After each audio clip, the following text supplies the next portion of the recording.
Hello, everybody. Welcome to the Rock Live podcast. Stay tuned all the way through today. We are going to be talking about, that was a weak drum roll, by the way, heaven. We're going to be talking about heaven. What a fun, lighthearted, not so lighthearted topic. How is it not lighthearted? You know, it is lighthearted. I guess. I mean, we should have sound effects, and we can have that. You better watch it because, you know, with the last week's podcast, Aaron works some magic. Have you seen it yet?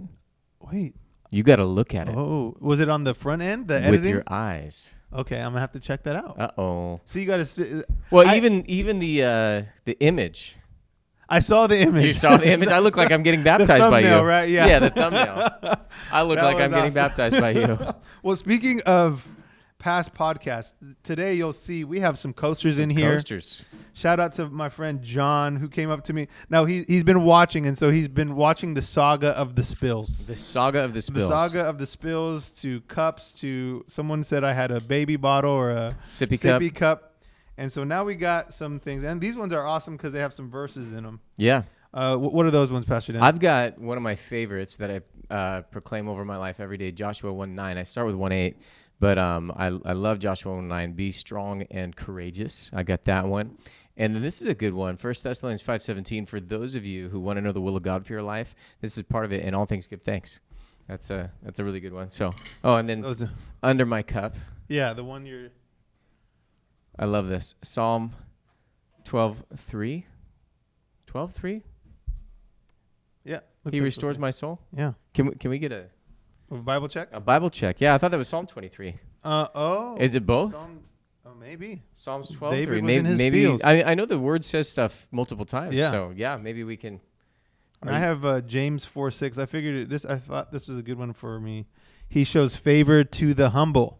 And so I'm humble enough to use a coaster for my spills. He shows favor. It was favor that you got the coasters. That's right. It was favor that I got John, the coaster. So yeah, shout out. You the man. So yeah, he's our sponsor for the day. Thank you, John.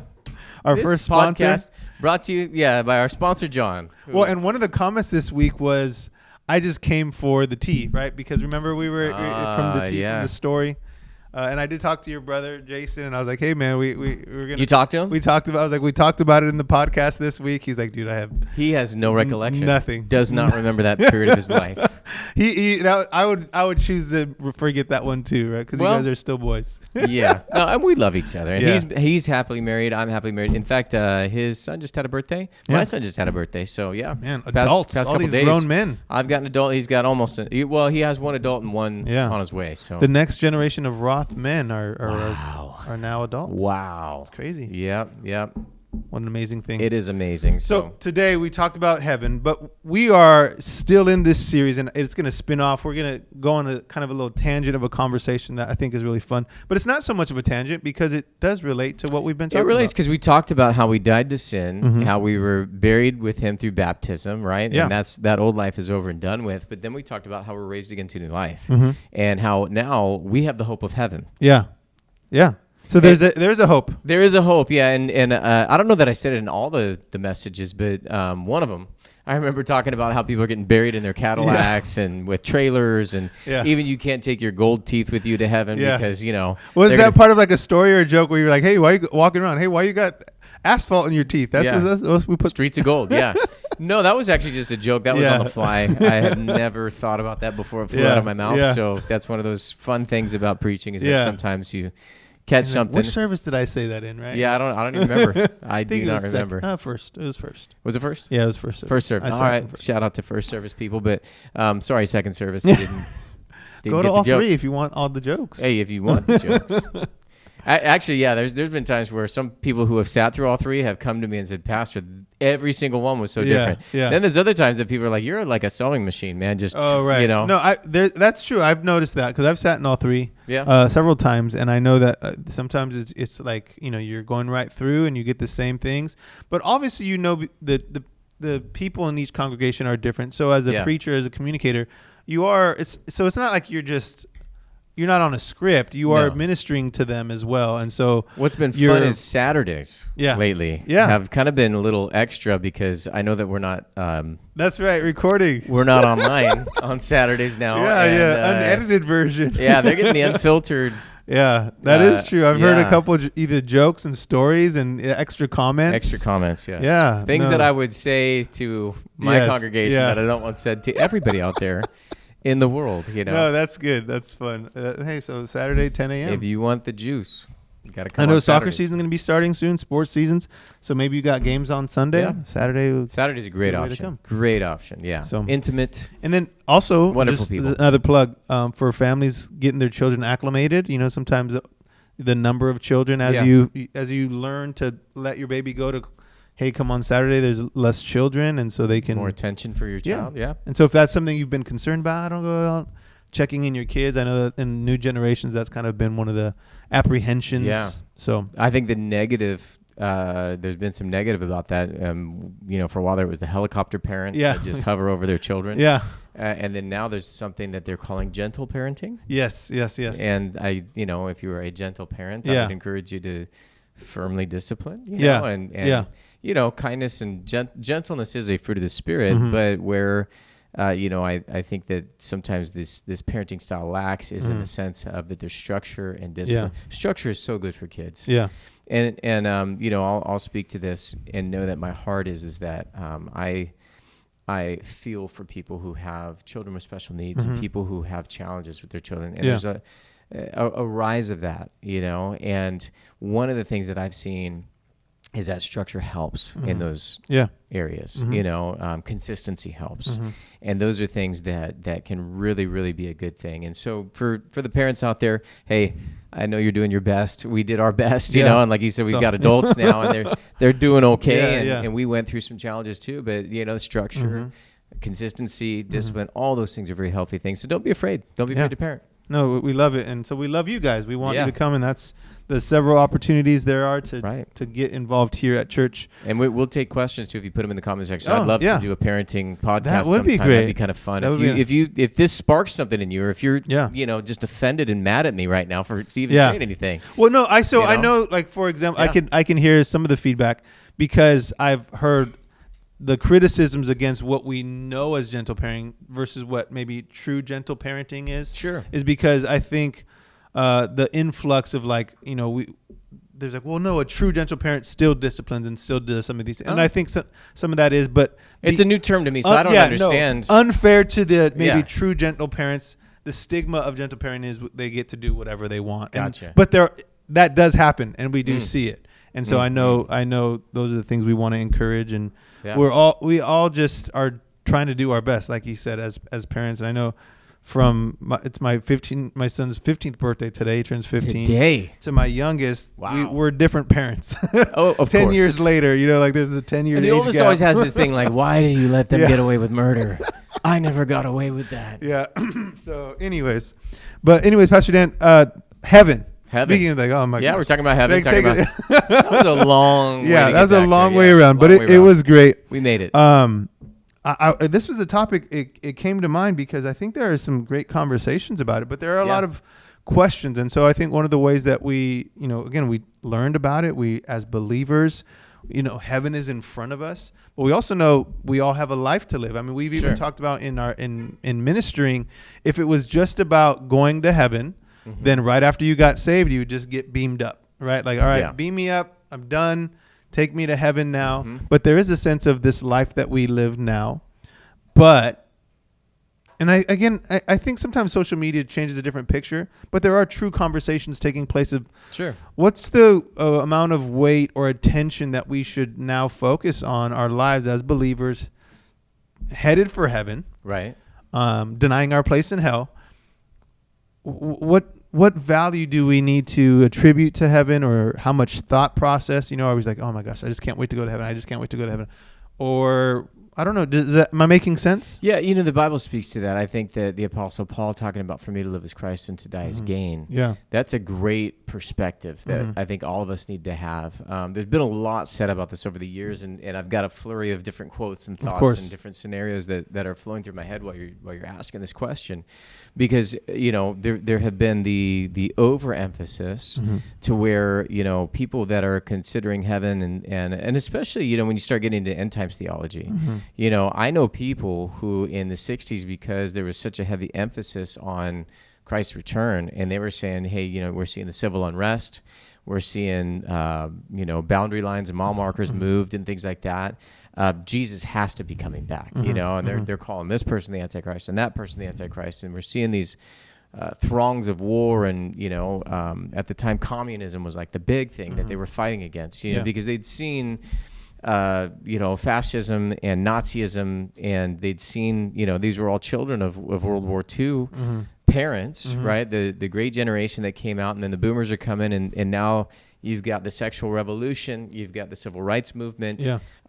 Tumultuous times on the earth. The Vietnam War. Things are dragging on, and there's things going on, and they're seeing all this, and in the midst of that, a revival's breaking out. You had the Jesus movement, you had Chuck Smith baptizing people in the oceans, like we're seeing now again with Baptized California, and some of these things that are rising up again, and it's phenomenal. So there's some fantastic things that were going on in different parts of the nation, different revivals breaking out and things going on.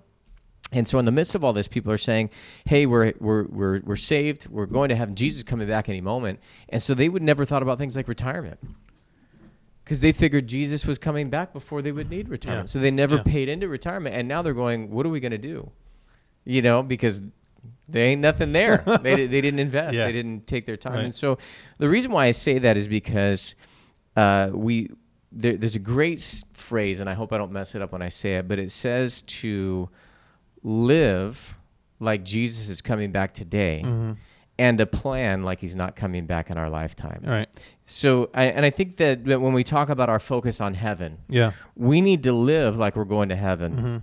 With that anticipation and that excitement. And the reason why we live that way is because Jesus is there, right?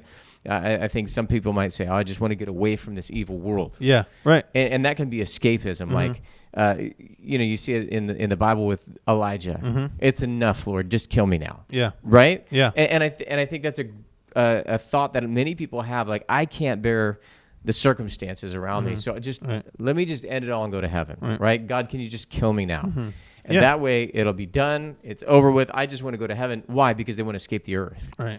And the hell that's breaking loose against them here. Yeah. I don't think that's the right perspective of heaven, right? Good. Heaven is our aim and our goal because we're looking unto Jesus, right? We're running our race with endurance, knowing that at the finish line, there's open arms, right? Yeah. 2 Peter, where it talks about we'll receive a rich welcome into the eternal kingdom. Well, who's going to welcome us? Yeah. Obviously, we're surrounded by a great cloud of witnesses. But my goodness, the one that I'm looking for when I get there is the Lamb, right, in the midst of the throne. And that's my aim. That's my goal. I want to go and just fall down before him, Of course. And you want to be in his presence. Yeah. And so that's the aim and the goal of every believer. And so we ought to live like that day is today. Like I'm going to heaven. Yeah. But we ought to plan like, it's going to be a long life. Well, so then how big of a part should heaven be in our evangelism, in our sharing of the gospel? I shared with you before we started the recording that, to some people, if now we are seeing in new evangelism, people who are coming unchurched. Yeah. So they weren't told the stories of heaven. And so like heaven, it just seems like this, ethereal place, but like that doesn't sell me per se, right? Yeah. Like in other words, when we spread the gospel and we're saying the good news, oh man, you got to follow Jesus because then you're going to get to heaven. It's like, okay, what does that? Yeah, what does that mean? So, is there a value? What's the importance of having someone understand heaven versus like, hey, I just want to follow Jesus? In other words, should heaven be the selling piece? Like, oh, I better follow Jesus so I don't get into hell and go to heaven, or is the life of following Jesus on earth enough? I think that the book of Acts especially gives us a classic study in evangelism as well as apologetics. And I think a big part of that is knowing your audience. And you see the Apostle Paul, when he was with the Jews, he would go to the scriptures.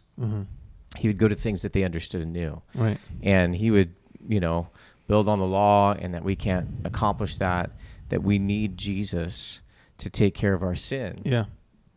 But when Paul went to the Acropolis in Greece, right? Here he is, and the greatest thinkers of that day were sitting around just talking philosophy. And he talks to them about what you know and worship that you don't know, I want to declare to you. And he has them all leaning in, and he starts to talk to them not about the scriptures. He talks to them about creation. And he starts to go through the fact that we're groping around trying to figure out our way, and yet God isn't far from us, that he's near to us. And in him we live and move and breathe and have our being, you know. And these are things, again, that their minds would relate with. And so, yeah, if you are talking to somebody and you're saying, like, I want you to be saved because I don't want you to hell, I mean, that's a great motivator for us. To witness to people is that, hey, I love you, and I don't want to see you go to hell. I want you to be in heaven forever. But if they have no context of what that means, they don't understand heaven, they don't understand hell, there's been no training, no understanding of that, then I wouldn't talk to them about that. I'd talk to them about their purpose and why are we here, and what is the aim of our lives, and what is the goal, and if there's a creation, there must be a creator, and if there's a creator, there must be a purpose, and if there's a purpose, wouldn't he reveal that to us? And if it's revealed, how would he reveal it? He'd have to be like us. He'd have to become one of us. And that's where Jesus comes in, right? And Jesus showed us the love of God, and God loves you and wants to be with you. The discussion of heaven will come later. Like, okay, I want to be with this God that created everything. If he loves me that much, then I'll love him. I'll learn about him. And then when they start to learn about him, they give their heart and life to the Lord. Okay, hey, let's talk about, you gave your heart to the Lord. Now you're going to go to heaven. What's that? Well, that's where God lives. That's where God dwells. So it becomes an added bonus. Absolutely. And then it becomes a motivator to the believer's life, right? Now, if you've got somebody that's been in church their whole life, and they know, and yet they're choosing a lifestyle that is contrary to the ways of God, and you say, hey, I love you enough to tell you the truth. If you continue down that path, then you're headed for hell. They're going to understand what you mean by that, you know? My dad, as a matter of fact, was raised a good Lutheran boy. You know, we got pictures of him in the gowns and the get-ups and all that kind of stuff, First Communion and all that kind of stuff.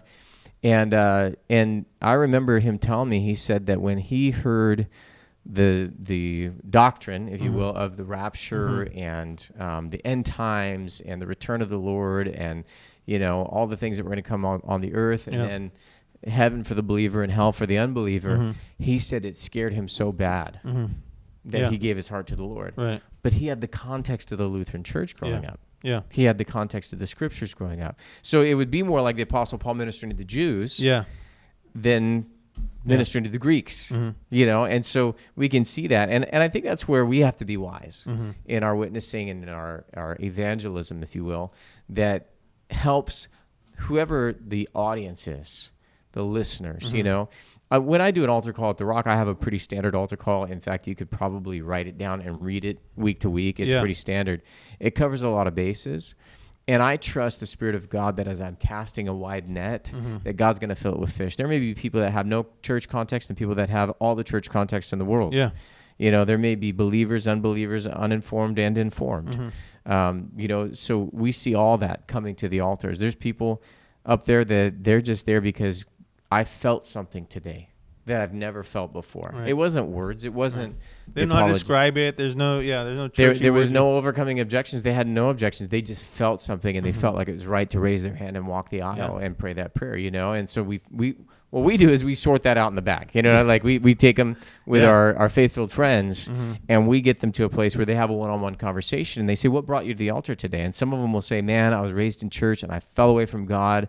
I was walking in sin. I don't want to die and go to hell. I want to go to heaven. I want to be with Jesus forever," you know. There's others that say, I've never been in church my entire life. Someone invited me, and today, as the pastor was talking, I just felt something move me, and I just felt like I needed to do that. And so we see that, and that's where, again, discipleship will be one-on-one and individual, you know. However, I'm casting a wide net that's pretty, you know, formal in the sense of I'm going to do the same thing every week. Sometimes I'll mix it up, you know. I know there are pastors that have 4 different altar calls that they go through. One's their testimony, one's like ours.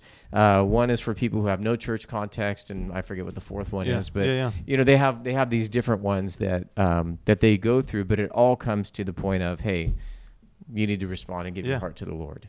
Well, you know, I feel like you responded so simply to a maybe more complicated question, and that's on me. I overcomplicated the question, but I as you explained, I was like, oh, okay, so I guess because there's not a wrong way. Maybe there's not a wrong way to how we approach the topic or understanding of heaven, because, hey, like if you just are, hey, you want to follow Jesus, and because I heard one person, following Jesus is enough, right? Like, if there's heaven, awesome. I don't think they said if. But it's like, hey, heaven, that's an awesome thing. But that's not what makes me follow Jesus. Right. I'm not following him for the benefit of that part. And I think maybe they're trying to sound a little bit more. It's not a rewards-based motivation. Yes, basically, exactly. Right? And so, which can be a pure motivation, or it can also be a flex. Yeah, right. I don't need heaven to follow Jesus. You guys are all you unspiritual some self-righteousness. People. Yeah. But I love that, because it doesn't, it's not a right or wrong. You need to think like this. You need to think like that. If you're not waking up thinking with heaven on your mind, then something's wrong with you, or the other way around, right? It's just like, hey, let's follow Jesus. And then in terms of how we share Jesus, and I think that's the encouragement, because maybe you as the listeners talk to people and you feel like, man, we should be talking about heaven more. We should. And some people, that's just not where they're at, but they follow Jesus. Like, hey, they're fine too. Or how do I share with someone with no church upbringing? Yeah. And maybe it's not a heavy-handed heaven-hell conversation. Maybe it is, because there is, maybe even if they didn't grow up in church, they heard enough stories from mom or dad of, you need to get right. Because even that statement, you need to get right. I grew up in church all my life. I know exactly what that means, right? Get right with Jesus right now. Like, oh, shoot. Like, but it's like, what? Get right with Jesus? Yeah, get right. And so that might not mean anything to some people. And again, this is the generation we're all learning to. And Paul was so brilliant as an apostle, that he knew how to be all things to all men in all these places that he went to. And so for us, in our study of the word, in our following Jesus, in our relationship, our discipleship, really, I think it would be great to frame ourselves in learning who we're talking to, right? And how to adjust our conversation, because some people, it might just be like you were saying when he was talking to these philosophers, hey, know Jesus because he can help you in your circumstance now. Sure. Yeah. And the other one's like, hey man, you gotta get right. You're headed for hell the way you're going. Yeah, and that really is based on the understanding of the individual. The unique thing about the Bible, and I've studied the Bible now for 30 years, being a Christian, and even more so being a pastor for the past 20 years, going to Bible college, but also studying for messages, things like that. And the amazing thing to me is that the Bible talks a lot about how we live here on the earth. It shows us just a glimpse. It's almost like we get a curtain that pulls back for a moment, and we get this picture of a vista that's far off. And, sometimes I wonder, like, God, why don't you give us more? Like, what specifically are we doing? I know we're going to worship Jesus for eternity, Yeah. But in some senses, it's like, is that it? Yeah. Is there more purpose in heaven?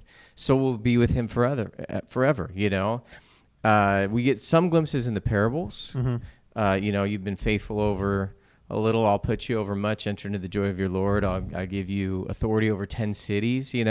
People have projected that means that there's going to be authority structures in heaven. There's going to be people that did well here on the earth, and because of their stewardship on the earth of what their life was, that they'll be given responsibilities and stewardship of the people in eternity. I don't know. Those are things that are fun to think about. Yeah. But the scripture's not explicit with it. It doesn't spell it out. This is what this is literally saying. I kind of chuckled inside because I've thought about, heaven is just one long church service. Like, church service that now is boring. I don't want to go to heaven and be boring forever. But I can see if you're talking to someone, like if we think like, so a long church service, because we see pictures, we're going to be praising the name. You see that holy, holy, holy is the Lord God Almighty. And so maybe that's a portion, and these are the pictures. Yeah. But essentially, my soul longs to be with my Savior, right? So I want to be where He is and the place that I believe He's prepared for us. Well, I think if we look at what we do know about heaven, it helps to give us a better picture in the sense of, number one, we know that we will be given a new body eventually. Amen. Right? Yeah. So if we die now, we're going to be with the Lord forever. And the Bible does just say in the resurrection that there's a bodily resurrection. And it says we will not all die, but we will all be changed. Yeah. And so those that are alive on the earth, when the Lord returns, as we're caught up with Him in the air, somewhere along the way we get a new body. Yeah. And again, my theology, I don't understand all this stuff. Like, go ask Dr. Kobernick. Ask Pastor Deborah. They can tell you what they know and what they've learned. And but for me, there's certain questions that I have that I just can't land because it doesn't say that, even to the point where in Revelation it talks about the devil's tail, the serpent's tail, sweeping a third of the stars out of the sky, right? And some people say, well, there's 2 angels to every demon, right? Well, okay, again, it doesn't say that explicitly. We understand, and numbers and things mean things, and stars even mean things. The angels had stars, and Jesus had stars in his hands, but he says right to the angel, which could be the angel, or it could be the pastor. What are we talking about here? And so there's things that we just don't know. And that's where I can't land on those things. But what we do know is in heaven, we do know that we're going to have a resurrection body eventually. We do know that heaven is going to come to earth. The New Jerusalem is going to come down from heaven to the earth, and that will be with the Lord forever. So the new earth is going to be a redeemed place where there is no sin. And I think this is significant about when we think about what we're going to experience in heaven, because if there's no sin nature, will we ever get bored? Right. No, you're right. Yeah. Maybe not, right? If there is no sin nature, then, will we ever have conflict with others?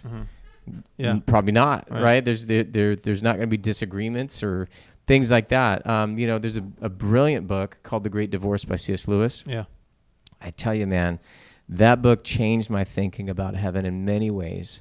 Because he shows a picture, it's kind of a crazy concept, okay? He shows a picture of people that are in hell, and they get on a bus, and that bus takes them to kind of this central place, kind of like the earth, and people from heaven come to that central place, and the people that get off the bus from hell have an opportunity to kind of cross over. Right.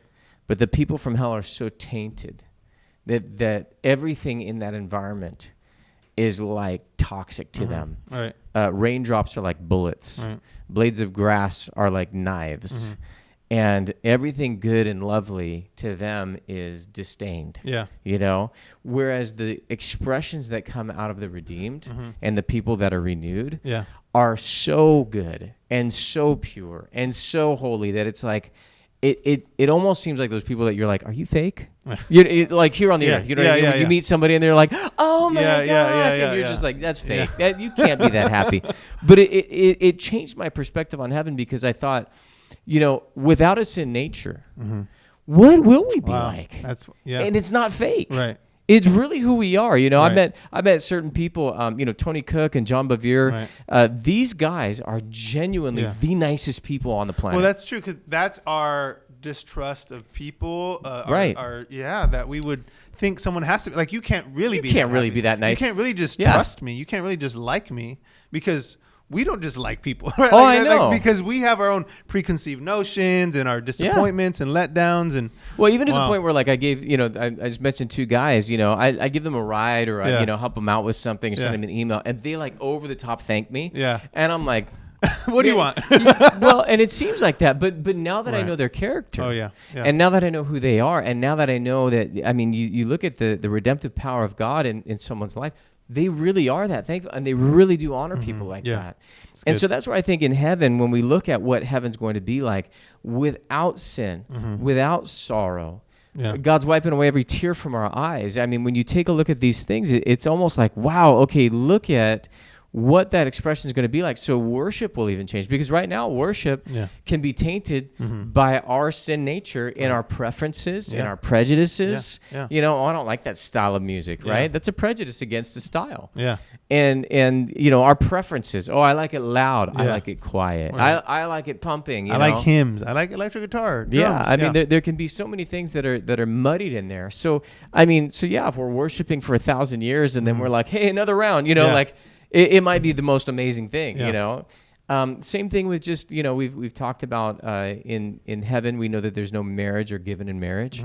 And so, but I don't think that we're not going to know people because there's still, their spirit, it carries on, right? And if what we do now affects eternity, then we're not going to lose our personality or those unique things about us, even our history. Right. We'll know that we were redeemed.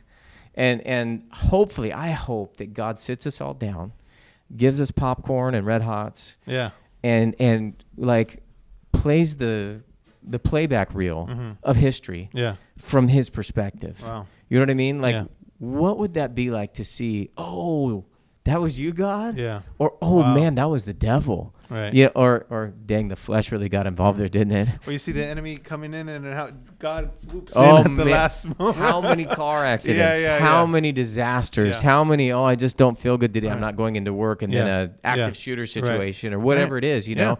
How much did God do? I mean, I would imagine I've got some squished angels. You know what I mean? Because there was times where I tell you. Well, you tell that story of the car accident or where you're going off, right? Yeah. Well, there was one time I was in San Bernardino Canyon. Yeah.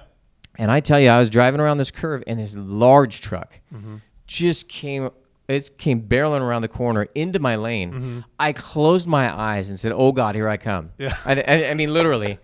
And then next thing I know, I open my eyes and I'm still driving. The truck's gone, and I was just like, "There must be a squished angel somewhere." Yeah. You know, those moments. That's true. There is that anticipation. So, in kind of closing, Pastor, Dan, I thank you for taking the time to respond to that, because again, I know that I've been hearing a lot like, oh, again, there's the rise in heaven talk. And some of it is maybe a topic for another day, which was some of the theology behind end time theology. People are there's podcasts about it, and there's anticipation about it, and there's the excitement.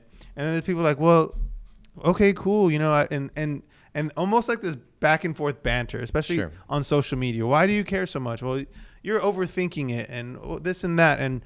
And so what is the appropriate place of our hearts? And I believe you settled that a bit, you know, that we do see scripture that our heart should anticipate it. I think right? so. So to not give it any credence, I think, is probably lacking some scriptural context. Sure. But at the same time, you know, the escapism and minding ourselves on where our minds are always going. Like, I mean, like, it's a great reward, but we are all still have a purpose on this earth. And if we're still breathing, it's because God has us here. Yeah. And so I would focus on that more than just how can I get out of here.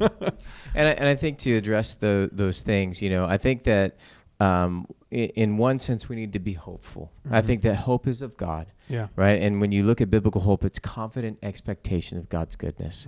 Heaven is a good place because God's there. He created it. He made it. He created it for us to be with him. Right? There's a space and a place for us, you know, and that New Jerusalem, when we talk about it coming down out of heaven to the earth, and so shall he always be with his people. Oh my goodness, what a joy. Yeah. What an absolute pleasure. And so with that, we need to be hopeful and expectant that I'm going to heaven and that I'm going to be with Jesus forever. This is an amazing thought, you know. And then on the other end of that, if it is just an escapist mindset, then I would encourage you as the listener and viewer to bring the kingdom of heaven here to the earth, you know, to enforce and empower the kingdom principles. You know, Jesus said, your kingdom come, your will be done on earth as it is in heaven, right? And when he talked about salvation, he talked about entering the kingdom. And so we have that kingdom on the inside of us because we have the king. And anywhere we go is his domain. And so I would encourage you to rise up in the authority that God has given you in the midst of circumstances, to allow his spirit to bring joy and peace in the midst of the circumstances. And while you're hopeful for heaven, you're not trying just to escape the earth. And if there's depression, if there's anxiety, if there's things like that, I would encourage you to find a pastor. If you're here at the Rock, call us. You know, we'll set up a time to sit with you. If you're not local to the area, I would encourage you, make sure you have a local church, because there's a shepherd there that can guide you to the still waters and restore your soul, help you restore your soul, right?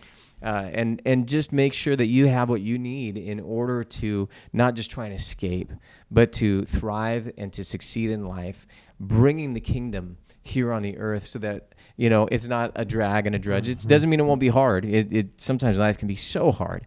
But my goodness, that you can rule and reign life with Jesus Christ, the King now bringing heaven to earth and bringing about the goodness of God in every situation, in every area of your life. So, yeah, that's kind of my final thoughts there. Love it, Pastor Dan. Thank you. Hey, guys, like, comment, subscribe. Hey, we'd love to get back with you to some of those questions.